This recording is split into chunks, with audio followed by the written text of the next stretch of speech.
சின் implant பற்றி நான் அந்த வீடியோவில் சொல்கிறேன். ஒரு சிலருக்கு வந்து சின் வந்து சின்னதாக இருக்குது அப்படின்னு ஃபீல் பண்ணுவாங்க. அதாவது அவங்களோட ஃபேஷியல் அப்பியரன்ஸ்க்கு அப்பர் ஃபேஸுக்கு ஈக்குவலாக தகுந்த மாதிரி சின் பெருசாக இல்லாத மாதிரி ஃபீல் பண்ணுவாங்க.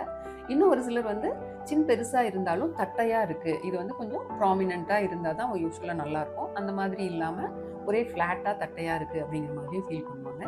இந்த மாதிரி பேஷண்ட்ஸுக்கு நம்ம வந்து சின் இம்ப்ளான்ட் மூலிமா அந்த சின்னை வந்து நம்ம ஆக்மெண்ட் பண்ணி கொடுக்கலாம். ஆக்மெண்ட் பண்ணுறதுனா பெருசு பண்ணுறது அல்லது ப்ராமினென்ட் பண்ணுறது. இப்போ இதுக்கு வந்து எப்படி டாக்டர் இதை நம்ம சூஸ் பண்ணுவோம் அப்படின்னா, இதுக்கு வந்து நிறைய ஸ்கேனிங் மெத்தட்ஸ்லாம் இருக்குது. எவ்வளோ நம்ம வந்து சின்ன வந்து நம்ம ப்ராமினென்ட் பண்ணோம்னா அவங்களுக்கு வந்து அவங்களோட ஃபேஷியல் அப்பியரன்ஸுக்கு அழகாக இருக்கும் அப்படிங்கிறத நம்ம ஸ்கேன் பண்ணி அதை வந்து நம்ம மெஷர் பண்ணலாம். அந்த மெஷர்மெண்ட்டுக்கு தகுந்த மாதிரி நம்ம வந்து சின் இம்ப்ளான்ட்டை ஆர்டர் பண்ணி அந்த சின் இம்ப்ளான்ட்டை மவுத்துக்குள்ளே இன்சிஷன் போட்டு, வெளியில் எதுவும் உங்களுக்கு இன்சிஷனே தெரியாது, ஸ்காரே வராது.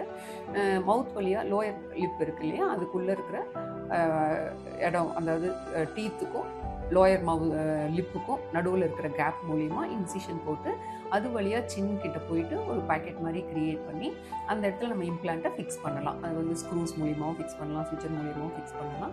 ஃபிக்ஸ் பண்ணிட்டோம் அப்படின்னா அதுக்கப்புறம் அந்த இன்சிஷனை க்ளோஸ் பண்ணுறோம், நல்லா ஹீல் ஆகிடுச்சுன்னா அது வந்து நம்ம போனோட நல்லா செட் ஆகிடும். அது பார்க்குறதுக்கு வந்து நம்மளுக்கு சின் வந்து ப்ராமினென்ட் ஆகும்போது ஃபேஷியல் அப்பியரன்ஸ் அழகாக தெரியும். இது வந்து இதில் காம்ப்ளிகேஷன்ஸ் என்னென்னு பார்த்தீங்கன்னா, சம்டைம்ஸ் இன்ஃபெக்ட் ஆகலாம். அது வந்து ரொம்ப ரேரு. ரொம்ப கிளியராக ஸ்டெரைல் ப்ரொசீஜர்ஸ் நம்ம ஃபாலோ பண்ணும்போது இன்ஃபெக்ட் ஆகிறதுக்கான வாய்ப்புகள் மிக மிக குறைவு. அதனால் நம்ம இப்போ வந்து இன்னொரு ப்ரொசீஜர் இருக்குது இந்த சின்னை வந்து நம்ம பெருசு பண்ணுறதுக்கு. அது வந்து போனை நம்ம வந்து பிரேக் பண்ணி பண்ணுறது, அதுக்கு பேர் ஜீனியோபிளாஸ்டின்னு பேர். அந்த மாதிரி பண்ணிக்கிறதுக்கு பயப்படுறவங்க சிம்பிளாக இந்த மாதிரி சின் இம்ப்ளான்ட் யூஸ் பண்ணி சின்னோட அப்பியரன்ஸை இம்ப்ரூவ் பண்ணிக்கலாம். Thank you all.